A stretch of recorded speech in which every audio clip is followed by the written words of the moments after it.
La última profecía de Moisés se está cumpliendo ahora. Moisés estaba frente al último acto de su larga travesía. Después de 40 años liderando al pueblo de Israel por el desierto, había llegado el momento. Dios lo había guiado hasta la cima del monte Nebo, a un lugar desde donde podía ver la tierra que él había prometido a Abraham, Isaac y Jacob, una tierra a la que él mismo no entraría. La escena es silenciosa, solemne, casi íntima. Moisés estaba ahí solo, pero no abandonado. Sabía que ese sería su último día. Había algo profundamente espiritual en ese instante. Moisés no era solamente un hombre anciano concluyendo su misión. Era un siervo de Dios cumpliendo con su último deber. Como un padre que reúne a sus hijos para dar una última palabra, él se preparaba para dejar bendiciones que marcarían el futuro de las 12 tribus de Israel. Era un gesto parecido al de Jacob, al final de su vida, cuando llamó a sus hijos y los bendijo, revelando su destino y su papel dentro del pueblo de Dios. Génesis capítulo 49. Ahora era Moisés quien repetía ese gesto ancestral, pero con una diferencia significativa. Mientras Jacob habló como patriarca, Moisés hablaría como profeta. Él no solo conocía a los hijos de Israel, había convivido con ellos, los había guiado, intercedido por ellos, disciplinado y amado. Sus palabras no serían solo de despedida, sino de profecía. El capítulo 33 de Deuteronomio registra ese momento. Es un texto que tiene un peso espiritual e histórico. No se trata de una advertencia, como tantas otras veces en las prédicas de Moisés. Ahora, el tono es distinto. El enfoque está en las bendiciones. Moisés sabía que su muerte se acercaba, pero decidió dejar esperanza. El capítulo se divide en 3 partes principales. Versículos del 1 al 5. Una introducción que exalta a Dios y el contexto de la profecía. Versículos del 6 al 25. Las bendiciones para cada tribu. Versículos del 26 al 29. Una conclusión majestuosa sobre la identidad y el futuro de Israel. Esta estructura muestra que Moisés, aún al borde de la muerte, mantenía claridad. Sabía exactamente lo que debía decir y cómo decirlo. Y esas palabras venían de un lugar profundo, de décadas caminando con Dios, escuchando su voz, soportando el peso del liderazgo e intercediendo por un pueblo que no siempre quiso ser guiado. En ese momento, Moisés ya no es solamente el legislador del Sinaí, el hombre de las tablas de la ley. Se revela como pastor, profeta, intercesor, alguien que ama a Israel, a pesar de todo, y que desea verlo prosperar. Antes de bendecir a las tribus, Moisés se asegura de recordar quién es Dios. Los primeros versículos no hablan de hombres, sino del Señor. Y la descripción es impactante. El Señor vino desde el Sinaí, y les resplandeció desde Seir, brilló desde el monte Parán, y vino con miríadas de santos. De su diestra salió para ellos el fuego de la ley. Deuteronomio capítulo 33, versículo 2. Este lenguaje no es solamente poético, es teológico. Habla de la grandeza y santidad de Dios. Sinaí, Seir y Parán son referencias a lugares relacionados con la revelación divina y la peregrinación del pueblo. El texto muestra a Dios viniendo en gloria, rodeado de santos, posiblemente ángeles, con fuego saliendo de su mano derecha. Una imagen que resuena en el libro de Apocalipsis, donde Dios aparece glorificado, rodeado de ángeles y relámpagos, mostrando que las escrituras mantienen una coherencia simbólica desde el inicio hasta el final. Ese fuego representa juicio, pero también purificación, y la ley que sale de la mano de Dios no es una imposición, sino un don. El versículo 3 dice que Dios amaba al pueblo, y que los santos estaban a sus pies. La cercanía de Dios con Israel es el punto central aquí. Moisés se asegura de recordar, el camino comenzó con la presencia divina, y debe terminar de la misma manera. A continuación, Moisés comienza a bendecir a cada tribu de Israel. No son palabras al azar, sino declaraciones específicas que revelan el destino, la misión y los desafíos de cada grupo. Cada bendición carga una identidad espiritual. Moisés no inventa esas palabras, las recibe y transmite con la autoridad de quien conoce al pueblo y al Dios que los llamó. Las tribus mencionadas son Rubén, Judá, Leví, Benjamín, José, representando a Efraín y Manasés, Zabulón, Isaacar, Gad, Dan, Neftalí y Aser. Pero hay una ausencia notable, Simeón. Esa omisión no es un error. En Génesis capítulo 49, Jacob ya había profetizado que Simeón sería dispersado en Israel, junto con Leví. Sin embargo, Leví fue reintegrado por su fidelidad en el episodio del becerro de oro, Éxodo capítulo 32, mientras que Simeón no tuvo esa restauración. De hecho, fue absorbido en parte por Judá, y su ausencia aquí confirma esa realidad. Cada bendición refleja algo más profundo que simplemente un destino territorial. Señalan vocaciones espirituales, luchas internas, misiones futuras. Moisés no habla solamente del presente, sino que siembra semillas en el tiempo. Algunas tribus reciben palabras especialmente impactantes. Judá, Deuteronomio capítulo 33, versículo 7. Moisés intercede directamente por Judá, con un clamor que revela su papel de liderazgo y su constante necesidad de protección divina. El texto dice: y esta es la bendición acerca de Judá. Dijo él: escucha, oh Señor, la voz de Judá, y llévalo a su pueblo. Con sus manos luchará por sí mismo, y tú serás su ayuda contra sus enemigos.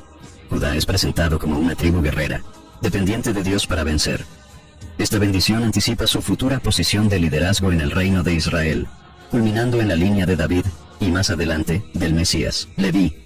Deuteronomio capítulo 33, versículos del 8 al 11. La tribu de Leví es honrada por su fidelidad al pacto, especialmente en el episodio del becerro de oro. Su función sacerdotal es reafirmada con menciones al Urim y al Tumim, instrumentos sagrados de discernimiento espiritual. Moisés declara: y de Leví dijo: tu Tumim y tu Urim son para el hombre de tu benevolencia, a quien probaste en Masá, con quien contendiste en las aguas de Meribá, aquel que dijo a su padre y a su madre: nunca los vi. Y no reconoció a sus hermanos, ni estimó a sus hijos, pues guardaron tu palabra y observaron tu pacto. Ellos enseñaron tus juicios a Jacob y tu ley a Israel. Pusieron incienso delante de ti, y holocausto sobre tu altar. Bendice su poder, oh Señor, y acepta la obra de sus manos. Hiere los lomos de los que se levantan contra él, y de los que lo odian, para que nunca más se levanten. Esa bendición consagra a Leví como la tribu de la instrucción, del culto y de la intercesión. Benjamín. Deuteronomio capítulo 33, versículo 12. La bendición de Benjamín es breve, pero profunda. Es llamado el amado del Señor, y su herencia incluye la ciudad de Jerusalén. Moisés dice: y de Benjamín dijo: el amado del Señor habitará seguro con él. Todo el día lo protegerá el Señor, y morará entre sus hombros. Esa imagen de protección constante se cumple en el papel central que Jerusalén tendría como sede del templo, y como símbolo de la presencia divina. José, Efraín y Manasés. Deuteronomio, capítulo 33, versículos del 13 al 17. José recibe la bendición más extensa y rica en símbolos de prosperidad, fuerza y separación. Y de José dijo: bendita del Señor sea su tierra, con los mejores frutos del cielo, con el rocío, y con las profundidades que están abajo, y con los mejores frutos del sol, y con las mejores producciones de las lunas, y con lo principal de los montes antiguos, y con lo más excelente de los collados eternos, y con las cosas excelentes de la tierra y su plenitud, y con el favor de aquel que habitó en la zarza. Venga la bendición sobre la cabeza de José, y sobre la frente del que fue separado de sus hermanos. Él tiene la majestad del primogénito de su toro, y sus cuernos son los cuernos del unicornio. Con ellos herirá a los pueblos, todos, hasta los extremos de la tierra. Estos son los 10,000 de Efraín, y estos son los 1,000 de Manasés. La bendición habla de dominio territorial, prosperidad sobrenatural e impacto sobre otras naciones. José se convierte en un tipo profético de la fructificación en medio de la separación. Zabulón e Isaacar. Deuteronomio capítulo 33, versículos 18 y 19. Estas tribus son bendecidas juntas, con un lenguaje que sugiere comercio, adoración e influencia espiritual. Moisés declara: y de Zabulón dijo: alégrate, Zabulón, en tus salidas, y tú, Isaacar, en tus tiendas.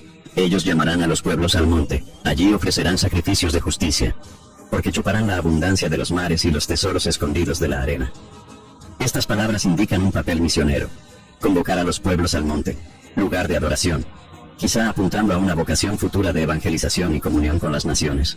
La profecía de Moisés funciona como un testamento, no solamente en sentido legal o afectivo, sino espiritual. Él está diciendo: este es el futuro que Dios ve para ustedes. Y el tono es de bendición, no de acusación. Aun conociendo las debilidades del pueblo, Moisés decide declarar vida, misión, identidad. Durante 40 años había sido el legislador, el que traía la palabra de la ley. Ahora es el profeta, el que trae la visión del futuro. Ese cambio de función muestra el crecimiento del mismo Moisés como hombre de Dios. Concluye su ministerio no con ira, sino con esperanza. Cuando miramos estas palabras hoy, no solamente como historia, sino como enseñanza, es posible ver que cada tribu representa aspectos de la vida espiritual. Hay quienes viven como Judá, liderando, intercediendo, buscando justicia. Otros como Leví, enseñando, guardando el pacto, siendo celosos. Otros más como José, separados, fructíferos, pero en medio de batallas. Moisés nos muestra que el pueblo de Dios no es uniforme, sino compuesto por múltiples vocaciones. Y cada una tiene valor, cada tribu tiene su lugar. Ninguna es descartable, ni siquiera Dan o Rubén, que recibieron palabras más duras. Esa visión se aplica hoy a la iglesia. Cada creyente, cada comunidad, tiene una identidad espiritual. Y quizá las bendiciones de Moisés aún resuenen como dirección profética para nuestros días. Justo después de pronunciar sus bendiciones finales, Moisés murió, tal como está registrado en el capítulo 34 del libro de Deuteronomio. Dios mismo lo llevó a la cima del monte Pisgah y le mostró toda la extensión de la tierra prometida, pero Moisés no entró. Tal como ya se había determinado, vio la tierra desde lejos, y allí, en ese monte, su vida llegó a su fin. El pueblo lloró por él durante 30 días. La autoridad pasó entonces a Josué, hijo de Nun. Era la transición del desierto hacia la conquista, del tiempo de la revelación de la ley al inicio del cumplimiento de las promesas. Josué asumió no solo la tarea de conducir militarmente al pueblo, sino también la responsabilidad espiritual de continuar con la herencia dejada por Moisés. La conquista de Canaán fue el primer cumplimiento literal de las bendiciones tribales, pero las palabras de Moisés apuntaban más allá de las fronteras físicas. Él había hablado de misiones, de identidad, de vocaciones tribales con implicaciones espirituales. La tierra era solo el comienzo. Conforme los israelitas se fueron estableciendo en Canaán, las bendiciones comenzaron a manifestarse de maneras distintas en cada tribu. El libro de Jueces muestra que Judá, por ejemplo, lideró las batallas iniciales. Jueces capítulo 1, versículo 2. Era una confirmación de la bendición profética del liderazgo. Judá se convertiría en referente de fuerza militar y, posteriormente, en la tribu real. Leví, que no recibió herencia territorial, cumplió su llamado en el sacerdocio. Sus descendientes sirvieron en el tabernáculo y, más adelante, en el templo. Sin embargo, también enfrentaron momentos de crisis. En el primer libro de Samuel capítulo 2, los hijos de Elí, quien era sacerdote de la línea de Leví, corrompieron el servicio sagrado, atrayendo juicio sobre la casa sacerdotal. Esto muestra que la bendición no anulaba la responsabilidad. La vocación era real, pero el desvío traía consecuencias. José, representado por Efraín y Manasés, tuvo protagonismo en el periodo inicial de la tierra. Josué, el nuevo líder, era de la tribu de Efraín. Samuel, el último juez y profeta de transición, también tenía relación con esa tribu. Esto mostraba una continuidad en el liderazgo espiritual y político de José. Por otro lado, tribus como Dan y Rubén mostraron desviaciones. Dan se estableció lejos del territorio que le fue asignado e introdujo prácticas idólatras. Jueces capítulo 18. Rubén, aunque numeroso, se mostró inestable, tal como ya había sido previsto tanto por Jacob como por Moisés. Las palabras de Moisés se convirtieron por tanto en espejos de lo que vendría. Algunas bendiciones se cumplieron de forma clara, otras fueron frustradas por la desobediencia. La profecía no era una garantía incondicional, sino una declaración de potencial. Con el tiempo se estableció la monarquía. Saúl, de la tribu de Benjamín, fue el primer rey. Después, David, de Judá, asumió el trono, consolidando a Judá como la tribu de la realeza. Bajo su gobierno y el de su hijo Salomón, el reino fue unificado. Pero después de la muerte de Salomón hubo división. Las tribus del norte, lideradas por Efraín, formaron el reino de Israel, con capital en Samaria. Las del sur, Judá y Benjamín, formaron el reino de Judá, con capital en Jerusalén. Efraín, bendecido con fertilidad, fuerza y abundancia, asumió el liderazgo del norte. Durante un tiempo prosperó, pero también cayó en idolatría, guiando a las demás tribus por caminos alejados de Dios. Las bendiciones materiales se convirtieron en trampas espirituales. La prosperidad no fue acompañada por la fidelidad. Judá, aunque enfrentó crisis, mantuvo la línea mesiánica. Los profetas, los reyes piadosos como Ezequías y Josías, y el mismo templo estaban en el reino del sur. La bendición de liderazgo e intercesión dada por Moisés a Judá seguía operando. Benjamín, a pesar de ser la tribu más pequeña, también tuvo un papel estratégico. Jerusalén, parte de su territorio, permaneció como centro espiritual. La profecía sobre la seguridad y el amor del Señor seguía vigente.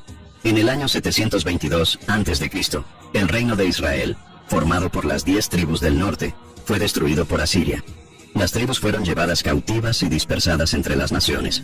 Desde entonces, pasaron a ser conocidas como las 10 tribus perdidas. Ese evento marca un punto de ruptura. La bendición sobre José, Efraín y Manasés se había manifestado en dominio y prosperidad, pero sin arrepentimiento, la bendición se convirtió en historia. La idolatría llevó a la destrucción. Sin embargo, las palabras de Moisés no se agotaron. La profecía sobre José tenía una doble aplicación, una material e inmediata, y otra espiritual y futura. La separación de los hermanos, mencionada en la bendición, también puede apuntar hacia la diáspora y una restauración posterior, que aún está en marcha dentro del plan divino. Mientras el norte caía, Judá resistía. A pesar de sus altibajos, mantuvo por más tiempo la alianza con Dios, pero al final, también cayó. En el año 586 a.C., Jerusalén fue destruida por Nabucodonosor y el pueblo fue llevado a Babilonia.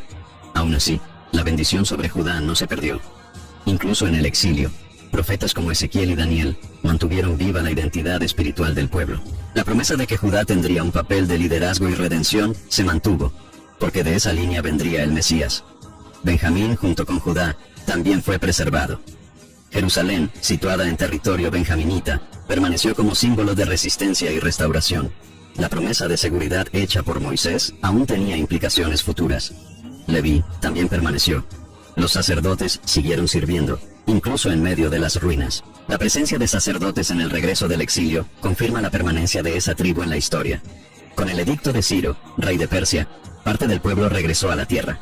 El retorno fue liderado por miembros de las tribus de Judá, Benjamín y Leví, precisamente las más destacadas en las bendiciones de Moisés.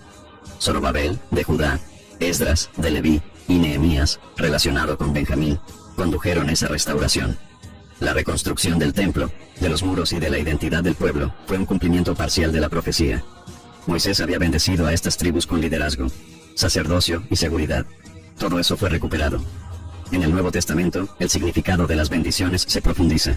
Jesús, de la tribu de Judá, cumple la promesa mesiánica. Juan el Bautista, descendiente de Leví, prepara el camino. Pablo, de Benjamín, lleva el evangelio a los gentiles.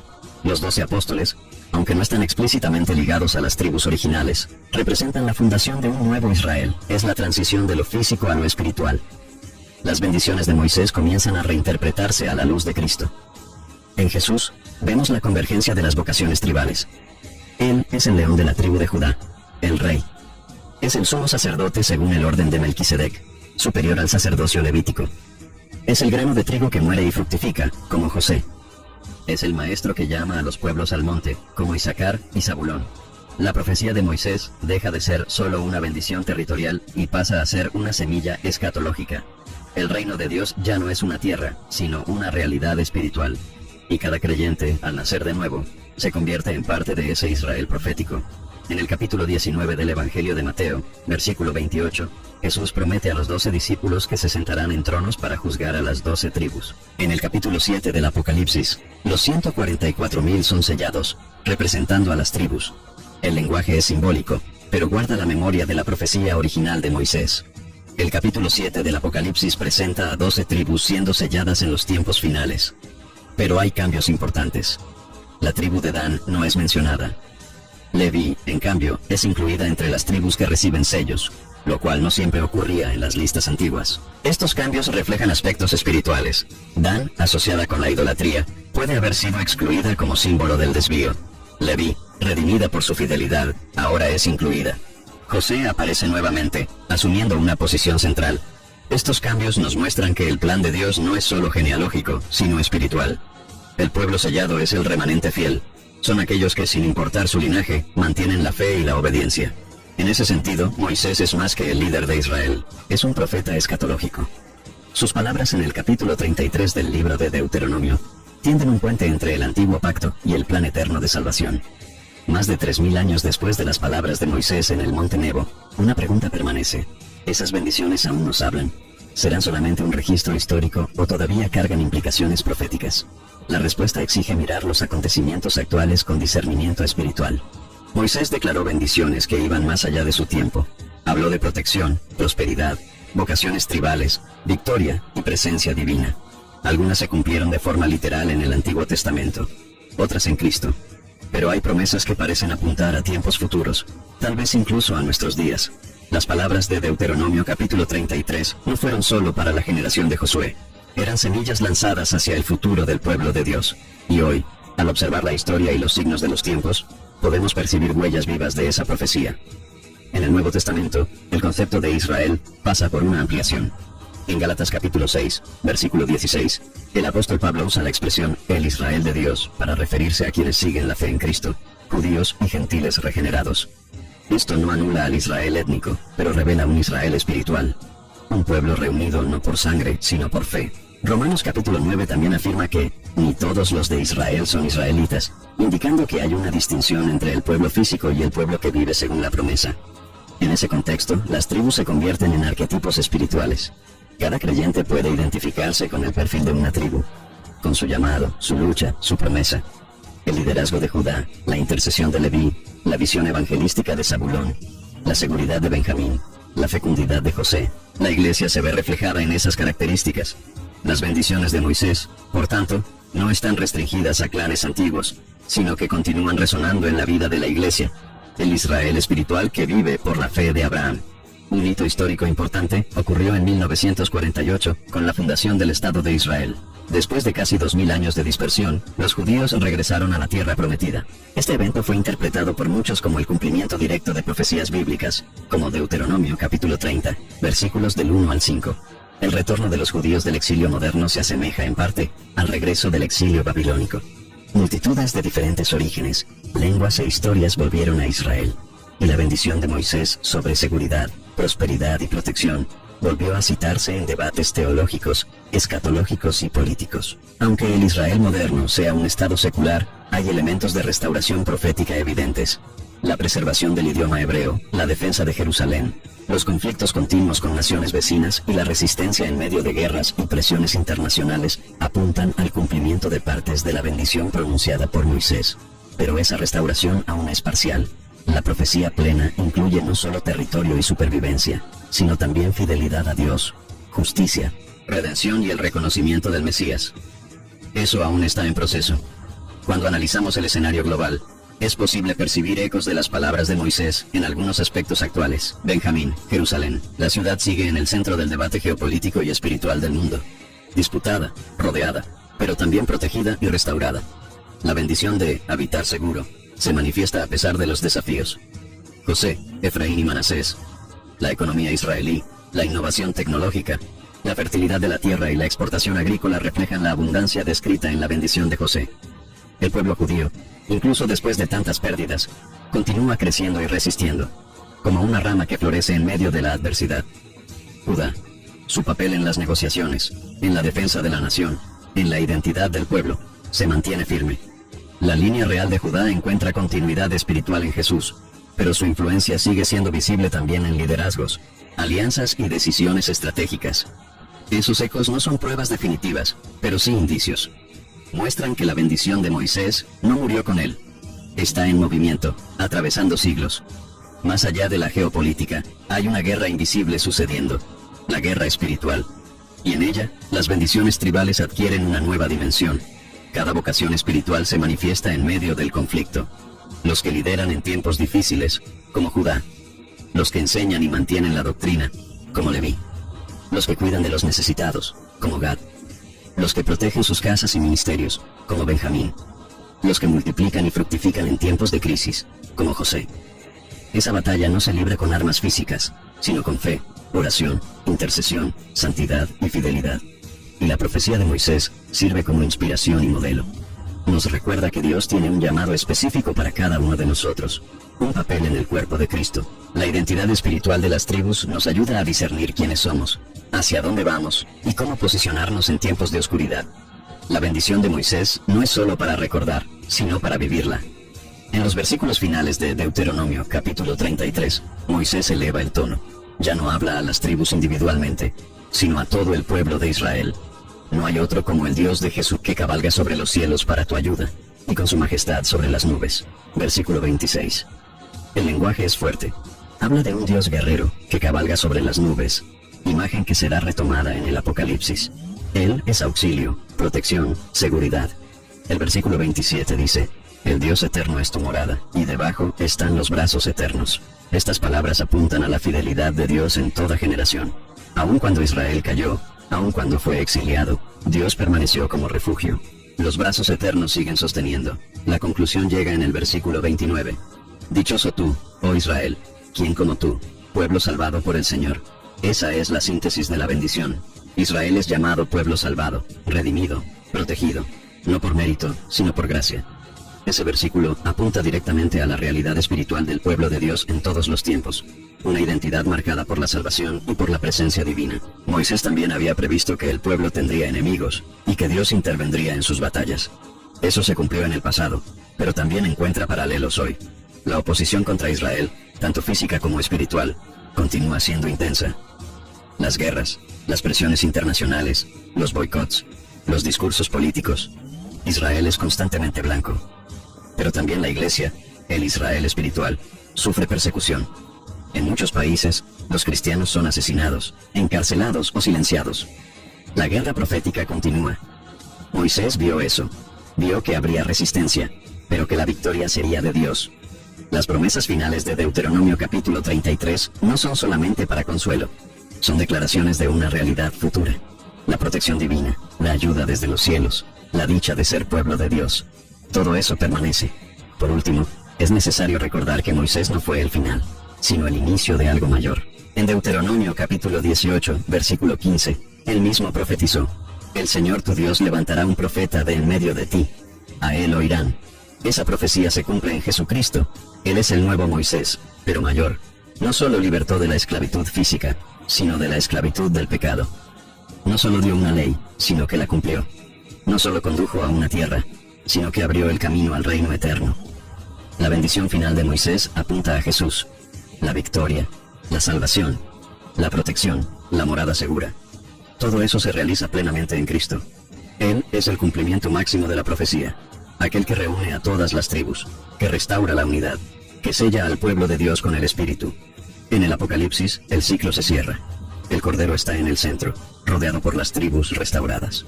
El pueblo de Dios, sellado, entra en la Nueva Jerusalén.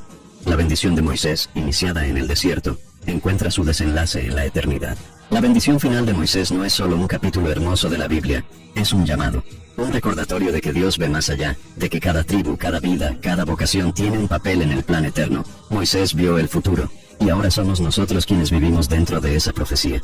La pregunta que queda es, ¿cuál es tu tribu? ¿Cuál es tu misión? ¿Estás viviendo como parte del pueblo sellado? ¿O solo estás mirando desde lejos, como Moisés vio la tierra?